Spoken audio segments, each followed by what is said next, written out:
Buenos días, a continuación presentaremos la segunda parte del proyecto La Mula, correspondiente a la asignatura Diseño de Minas a cielo abierto, de la cual nuestro profesor guía es Roberto Díaz, y el grupo está integrado por Gerardo Ávila, Antonio Tello, Alexa Vargas, Tomás Besser y que le habla Franco Valle. Espero que sea de su agrado. Mi nombre es Alexa Vargas y a continuación vamos a determinar los parámetros técnico-económicos que permitirán crear la priorización del PIT de manera eficiente y adecuada. Previamente hay que hacer un análisis y estudio al macizo rocoso, es decir, cómo se comporta, si hay niveles estratificados, planos de clivaje, etc. Es por esto que vamos a hacer un estudio de la zona en la cual se ubicaría el rajo a constituir. Tenemos la ubicación que está a 40 kilómetros de la falla de Atacama con un control principal de la falla de norte 10, 50 oeste de rumbo.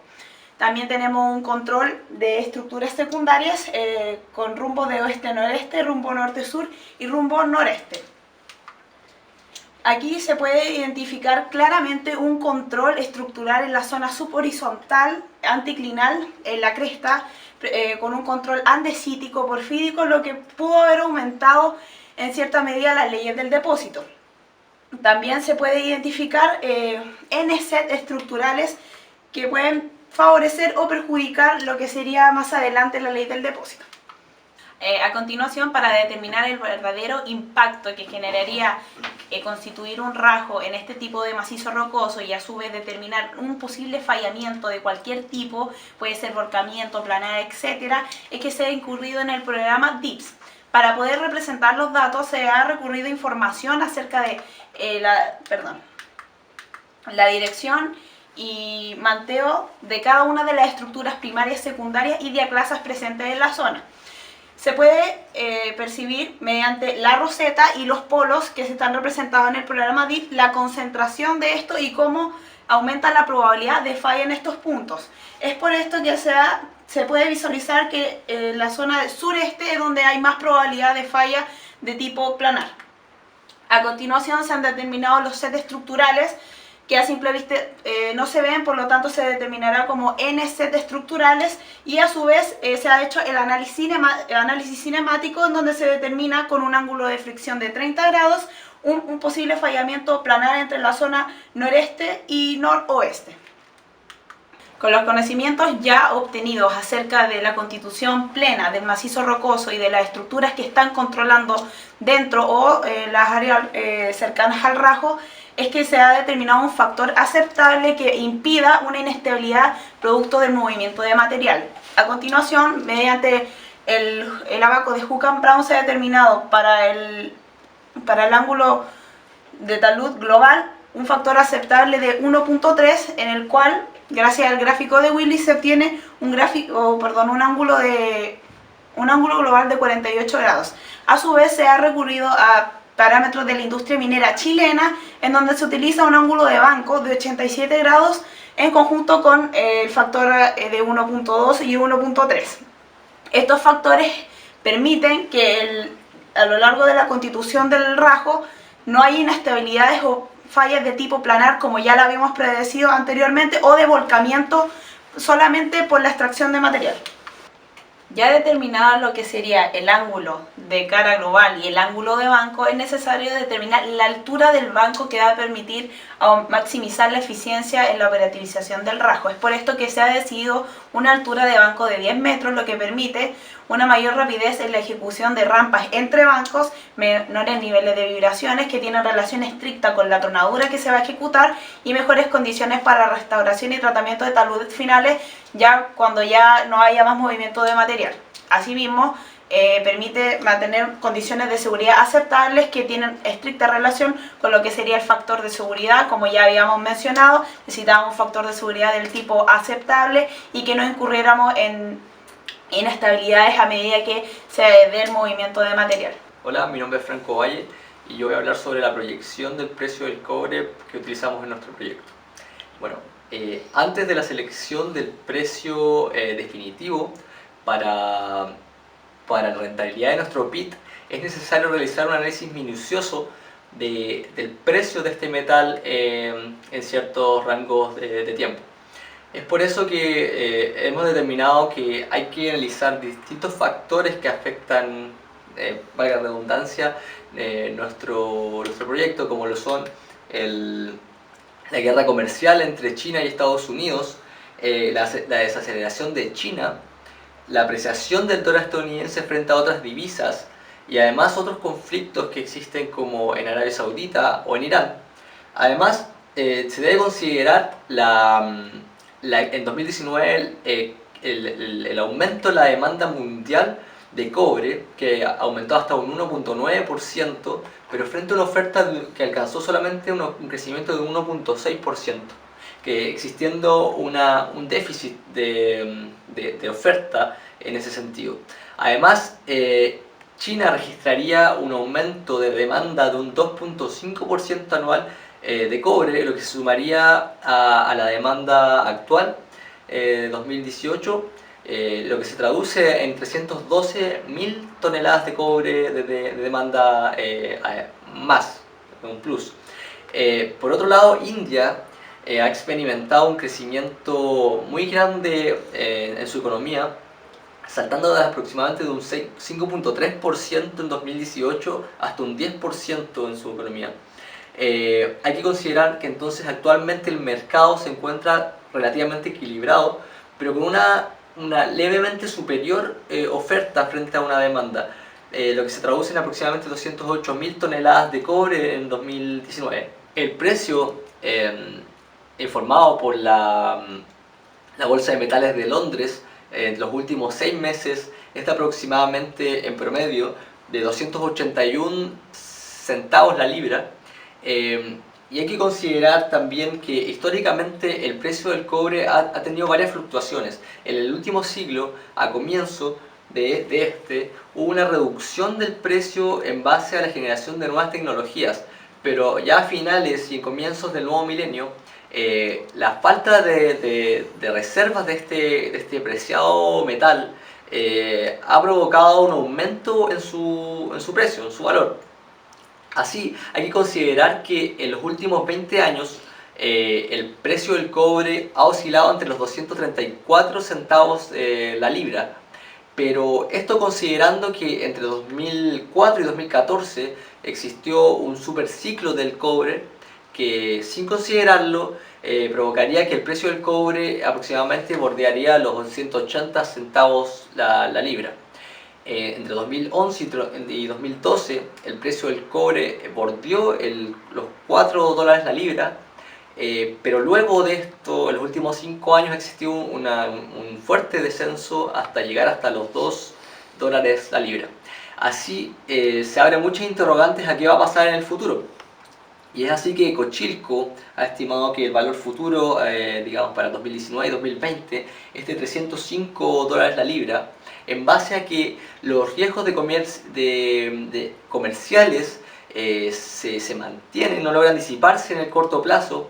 Además, considerando que China alcanzaría un incremento en su economía de un 6.3% en 2019, a diferencia del Fondo Monetario Internacional que decía un 6.2%. Además, teniendo en cuenta que el déficit de cobre ha sido proyectado para el periodo 2019-2020, ha sido mayor que los informes proyectados por Cochilco en años anteriores. Además, ha aumentado la probabilidad de desaceleración de la economía estadounidense para el año 2020, como lo ha proyectado también el Fondo Monetario Internacional en su último informe de crecimiento mundial. Hola, soy Antonio Tello y yo les voy a hablar sobre los parámetros económicos que utilizaremos en el proyecto de nuestra mina. Bueno, para los costos minas, como se aprecia en la tabla para los óxidos, el total de costo mina es de 1,9, en donde utilizamos donde se obtuvieron estas variables mediante una compilación de base de datos de varias tesis y utilizamos los mejores valores que se adecuaran a nuestra mina. Y para lo que son los sulfuros, el total de costo mina fue de $2,33 la tonelada, donde obtuvimos estos valores de, como bien dije, para los óxidos, de una compilación de base de datos, pero utilizamos los valores del proyecto La Española, del distrito Candelaria, donde la producción diaria es de 45.000 toneladas de cobre y están proyectadas para los 5 años, siendo un proyecto nuevo. Bueno, para lo que es costo planta, en los óxidos el total de costo planta es de $13 la tonelada movida, en donde el valor que más trasciende es el de ácido sulfúrico con $6,1 la libra, en donde al aumentar la concentración del ácido en las soluciones lixiviantes, este impulsa una mayor recuperación y por ende es muy necesario un alto consumo y así justificar la implementación de una planta de óxido. Y para lo que es los sulfuros, se obtuvo una compilación de datos de varias tesis en donde se estimó como la mejor opción esta. Bueno, para lo que es los costos de venta de óxidos,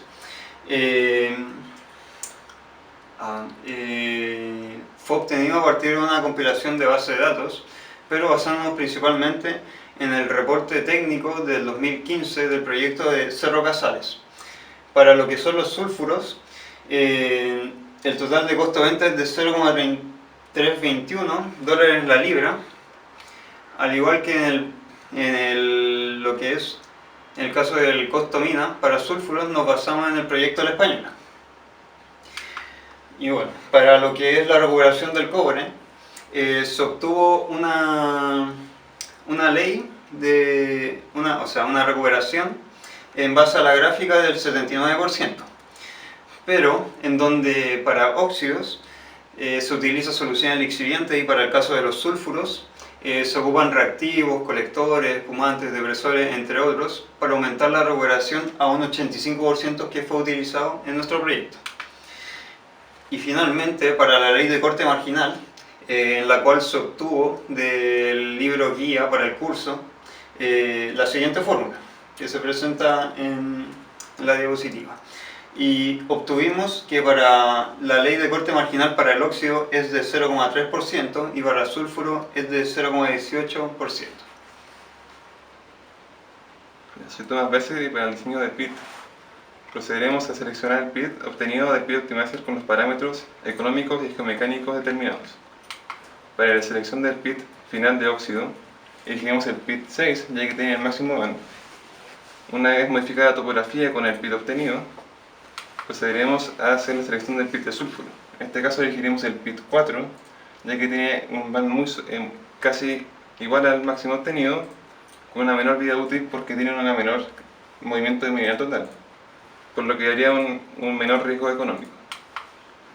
Para los parámetros de operativización, elegimos el camión CAT 789B con un ancho de 7,6 metros, con lo que obtuvimos una rampa de 32 metros. También el ancho de rampa fue de 32 metros, la pendiente de rampa 10%, la altura de banco 10 metros y el ancho de berma de 6,5 metros. Para la construcción de fases buscaremos mantener un REM constante y una ley de corte constante, para así mantener una variabilidad de los equipos baja y poder así alimentar con una ley constante la planta de procesamiento. Para la selección de fases utilizaremos el método de los PIT consecutivos anidados, con el ancho suficiente para operar los equipos. En la primera fase será la fase de óxidos, en que tendremos un movimiento total de 20 millones de toneladas, la que durará un año. Para la siguiente fase será la fase de óxido y tendrá un movimiento total de 40 millones de toneladas, la que durará también un año. Después, para la tercera fase, tendremos un movimiento total de 100 millones de toneladas y esta fase durará 4 años y 10 meses. Para la cuarta fase, el movimiento total será de 153 millones de toneladas. Esta fase durará 6 años y 9 meses. Para la última fase, esta fase tendrá una duración de 6 años y 5 meses con un movimiento total de 145 millones de toneladas. El diseño del PIT final es el que pueden ver. En la tabla resumen podemos ver que el óxido son solamente 6,6 millones de toneladas con una ley media de 0,667, lo que es muy bajo en comparación con el sulfuro, que son 270 millones de toneladas con una ley media de 0,46. Los sulfuros tienen una REM de 0,6, mientras que el óxido tiene una REM de 2. En el diseño final de la mina podemos ver el pit final, con el pit de infraestructura, que es lo máximo que puede llegar a expandirse la mina, el botadero de sulfuros, el botadero de óxidos, un stock, la planta de óxidos, la cancha de lixiviación y la planta de sulfuros. Para los botaderos, el ángulo de talud elegido fue de 37 grados, que será el ángulo preliminar, ya que este tendrá que ser elegido una vez en operación. La altura de los bancos será de 10 metros, el ancho de rampa de 32 metros, y para el botadero de estéril del óxido tendremos una altura total de 60 metros, un ancho de 0,3 kilómetros, un largo de 0,5 kilómetros y una capacidad de 13 millones.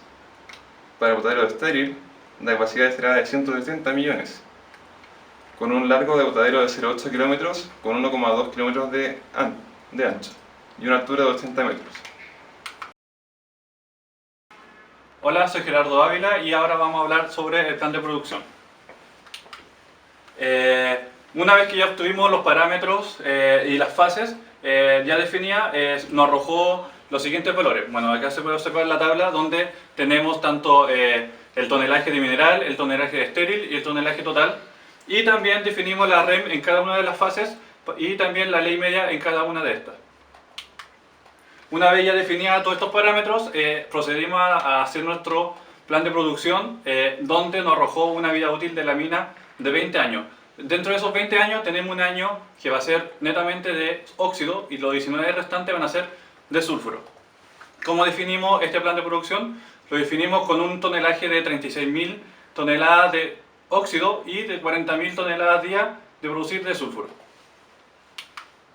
Y aquí tenemos el plan de producción ya con el movimiento total de mineral y de estéril acumulado. Acá podemos observar el gráfico donde se nos muestra la duración de las fases en diferentes colores, como se observa, y también trabajamos con el fenómeno de ramp up, donde el primer año tenemos una producción del 50%, pasando al segundo año con una producción del 75% y a partir del tercer año ya entramos a régimen con un tope máximo de 14,6 millones de toneladas ya en régimen. Ya. Y ahora hablaremos del dimensionamiento de flotas. Primero, para el dimensionamiento veremos la perforadora Atlas Copco de M3, en donde se obtuvieron parámetros que nosotros mismos nos dimos y además los parámetros del manual de esta perforadora. Obtuvimos que el rendimiento es de 28 metros por hora efectivas para el mineral y para el estéril es de 35 metros por hora efectivas. Para el paño de perforación nos dio un Barden de 7 para el mineral y para estéril 8,5. El espaciamiento es de 7,5 el ajustado y para el estéril es de 8,5. Ahora, para el número de perforadoras nos dio un total de 2, una para mineral y otra para estéril. En las palas, utilizamos la pala P&H 2300 XPS Electric Mining Shovel, en donde también obtuvimos los parámetros por el manual de la perforadora y parámetros que nosotros mismos nos dimos. Y uno de los más destacados es la capacidad del balde, que es de 37,9 toneladas. El número de pasos por camión nos dio de 5 y el rendimiento de la pala es de 2.200 toneladas hora efectivas. Ya para el número de palas, acá obtuvimos que para el año 2 fue de 4, pero normalmente es de 3. Para este año solo vamos a arrendar una pala, lo que es la mejor opción de manera económica. Para los camiones se utilizará el CAT 789B, en donde nos dimos nuestros parámetros. Uno de los parámetros más importantes es la capacidad del camión, que es de 180 toneladas, y las velocidades que las obtuvimos del manual del camión. Ahora, para el tiempo de ciclo del camión, nos dimos como ejemplo la fase 1, ya las ciertas distancias que se pueden apreciar, los tiempos de ciclo que también se aprecian en la tabla, y nuestro rendimiento final para la planta es de 385,6 toneladas por hora efectiva y para el botadero es de 444,3 toneladas por hora efectivas. Y aquí en la tabla adjunta se pueden apreciar las distancias para planta y botadero de las fases. Ahora, el número de camiones que obtuvimos fue la siguiente, en donde se puede apreciar que para el año 2 entramos ya en el periodo de régimen ramp-up, en donde se aprecia que es de 36 camiones, pero luego va bajando a medida que vamos avanzando en nuestro proyecto. Ahora, para los equipos auxiliares.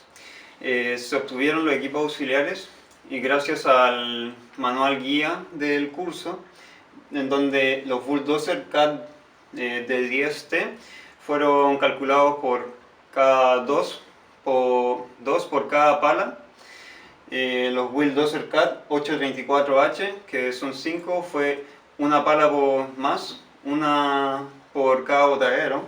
La mononiveladora CAT 16M, que fueron 6, fue calculada por una por cada pala y uno por botadero más uno por camiones principales. Ahora, finalmente, el camión aljibe CAT 777F obtuvimos que fueron 5, que fue uno por cada frente de carguillo y uno por cada frente de botadero. Bueno, ahora vamos a proceder con el flujo de caja. Para hacer nuestro flujo de caja, primero necesitamos analizar los parámetros económicos que vamos a meter a nuestra tabla. Para ello, dentro de los parámetros más importantes son los costo mina, costo planta, costo venta, la recuperación metalúrgica y la capacidad de planta tanto en óxido como en sulfuro, como acá se puede observar en la tabla. Una vez que ya tenemos definidos estos parámetros económicos, vamos a proceder a calcular tanto los ingresos como los beneficios a lo largo de todos los años, y para ello este beneficio va a ser calculado de forma anual para que sea mucho más moldeable y mucho más trabajable al momento de establecer el flujo de caja. Para ello vamos a utilizar una tasa de actualización del 10%, como se observa acá en la imagen, y lo vamos a actualizar a llevar la plata dentro de los 20 años siguientes. Para ello vamos a necesitar también el precio de los equipos para saber cuál va a ser nuestra inversión inicial al inicio de nuestra mina. Acá, como se observa, tenemos las perforadoras que tienen un precio unitario de 2 millones, camiones también de un precio de 2 millones, palas, que es el costo, de hecho la inversión más cara que tenemos dentro de nuestra flota, que es de 15 millones, y también tenemos los equipos auxiliares como bulldozer, motoniveladora y camiones de aljibe, que son el costo unitario es lo menor dentro de nuestro flujo de caja. Para tener también en consideración en el flujo de caja, vamos a determinar una depreciación anual de los equipos. Para ello hicimos una depreciación de la sumatoria total de todos los equipos que vamos a tener en nuestra vida de la mina, y nuestro valor es de 6.43 millones de dólares. Y también vamos a analizar también el año de la vida útil de cada uno de los equipos, como se muestra acá en la siguiente imagen. Finalmente, ¿es viable o no es viable nuestro proyecto minero? Definitivamente nuestro proyecto sí es viable porque nos da un ban de 1020, por lo cual es una rentabilidad muy alta y por lo tanto el proyecto es muy viable. ¿Cómo consideramos estos 1020? Tenemos los ingresos que nos va a generar durante la mina durante estos 20 años, y también vamos a tener los costos y la depreciación, como se observa en la siguiente imagen. Hacemos la suma y resta necesaria y vamos a obtener nuestro ban de caja. También consideramos diferentes inversiones iniciales, por ejemplo, como el costo de la planta de óxido, que tenemos una inversión inicial de 320 millones de dólares, y también vamos a tener una inversión inicial de una planta de sulfuro de 615 millones de dólares. Y también las inversiones iniciales tanto de compra de equipo, que se van a ir renovando a medida que transcurre la vida útil de la mina. También se consideró un cierre de faena, donde vamos a pagar garantías. Como nuestra mina tiene una vida útil de 20 años, vamos a considerar una garantía a partir del 2/3, que es lo que exige la ley, y se puede apreciar que el 2/3 a partir del año 12 empezamos a cancelar esta garantía y terminando con un cierre de faena el año 20 con 36 millones de dólares. Y nos da finalmente un BAN de 1.021 millones de dólares y una TIR del 14%, lo cual es muy rentable y se sugiere invertir para llevar adelante este negocio. Finalmente, para hacer mucho más creíble nuestro proyecto minero, hicimos un análisis de sensibilidad a diferentes factores de los siguientes que se pueden mostrar a continuación. Hicimos análisis al precio del cobre, también hicimos un análisis a la recuperación metalúrgica y a los diferentes costos que vamos a tener a lo largo de toda nuestra vida útil de la mina, tanto costo mina, costo venta y costo planta. El siguiente análisis nos arrojó que los dos parámetros que más intervienen en la incertidumbre de nuestro negocio minero son la recuperación metalúrgica y el precio del cobre, como se observa acá, y dentro de los costos que más influye, que es el costo mina. Para que se pueda entender un poquito más a la sensibilización que hicimos, fue que nos dimos un rango variable de precios al precio del que nos daba un BAN positivo, nos dimos un valor sobre ese precio y un valor bajo ese precio y nos arrojó el siguiente resultado. Entonces, para tener en consideración es muy necesario tener en cuenta que los parámetros más complicados y de más riesgo para nuestra empresa minera va a ser el precio, que eso es un componente externo que no va a depender tanto de las administraciones internas de la empresa, sino que va a ser un factor más externo. Pero sí podemos manejar la recuperación metalúrgica, que eso más nos conviene a nosotros y es necesario llevarla a cabo de la mejor manera posible para tener una rentabilidad mucho más mayor y positiva a lo largo de todo nuestro proyecto minero. Muchas gracias.